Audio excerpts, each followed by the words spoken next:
Bienvenue dans cette vidéo de démonstration de MOOC. L'objectif de cette vidéo est de montrer le parcours d'un apprenant à l'intérieur d'un MOOC. Nous verrons les principales fonctionnalités de la plateforme, ainsi que les types de contenus et d'activités proposés pour favoriser les interactions entre les apprenants. Lorsque l'apprenant se connecte au MOOC, il arrive sur la page d'accueil qui affiche les différents modules du cours.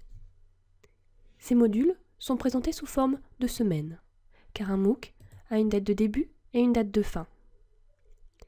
Chaque semaine, de nouveaux contenus sont mis en ligne. L'apprenant clique sur la semaine en cours. Prenons l'exemple de la semaine 1. Au début de chaque semaine, une page présentation de la semaine permet de définir les objectifs d'apprentissage,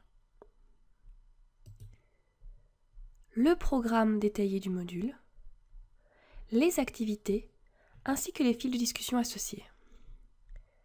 Pour accéder au contenu, il suffit de cliquer sur Suivant en bas de la page. Une page de cours se compose de plusieurs éléments. En premier lieu, la vidéo du cours. Les vidéos peuvent être visionnées à tout moment tout au long de la durée du MOOC. En voici un extrait. Et me permettre d'imaginer avec eux des nouveaux buts plus ambitieux. Et le cycle se répète. Sous la vidéo, l'apprenant peut accéder au forum de discussion relatif au cours qu'il est en train de regarder. C'est ici qu'il peut poser ses questions de cours et répondre aux interrogations de ses camarades. Un document partagé est également accessible, permettant aux apprenants de prendre des notes à plusieurs et d'identifier des ressources utiles. Les vidéos et les supports de cours peuvent être téléchargés pour être lus à tout moment en mode hors connexion. La partie ressources complémentaires regroupe des éléments facultatifs pour les utilisateurs désirant aller plus loin dans leur apprentissage. Nous précisons le sujet et la durée moyenne de consultation de chaque ressource complémentaire, ce qui permet à chacun de faire son choix selon ses besoins et son temps disponible. À la fin d'un module, l'apprenant a accès à un quiz, lui permettant de vérifier l'acquisition de nouvelles connaissances. Nous recommandons aux apprenants de remplir les quiz chaque semaine, mais ces derniers restent ouverts jusqu'à la fin du MOOC, permettant à chacun de s'organiser selon ses propres impératifs. Après avoir lu les consignes, l'apprenant accède aux questions. Il existe différents types de questions, permettant de créer des quiz engageants et variés. En voici quelques exemples. Ici, un QCM, puis un champ à remplir, une liste déroulante, ou encore des correspondances à établir. Après avoir envoyé le questionnaire, l'apprenant reçoit des informations sur ses réponses, si ces dernières sont correctes ou non, et s'il a eu faux, une explication lui est parfois fournie pour l'orienter. Il peut ensuite décider de réaliser ou non une deuxième tentative. Au-delà des quiz, certaines activités sont proposées directement dans des fils de discussion. Cela permet de générer des interactions entre les participants.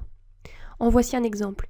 Ici, face à cette mise en situation imaginaire d'une entreprise qui aurait trouvé comment augmenter l'intelligence de 40%, les apprenants doivent réfléchir aux sources d'incertitude d'un marché inexistant. Par ailleurs, pour mettre en pratique les nouvelles compétences acquises lors du MOOC, des activités avancées sont proposées. Ici, il s'agit d'une étude de cas. Ce type de devoir peut soit être corrigé par l'équipe enseignante, soit dans le cadre de l'évaluation par les pairs, qui est un système permettant aux apprenants de se corriger entre eux à l'aide d'un barème. Tout d'abord, les apprenants prennent connaissance des consignes et de l'énoncé. Ensuite, ils peuvent rendre leurs devoirs en prenant bien soin de respecter les délais. Dans le cadre de l'évaluation par les pairs, une fois la date de rendu du devoir dépassée, chaque apprenant reçoit un certain nombre de copies écrites par d'autres apprenants et les corrige à l'aide d'un barème fourni par l'enseignant. En plus des notes, chaque apprenant est fortement incité à laisser des commentaires pour chaque copie qu'il corrige.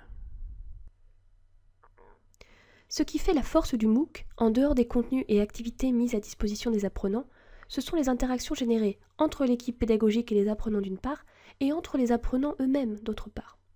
Voici les différents éléments qui composent le dispositif d'animation d'un MOOC.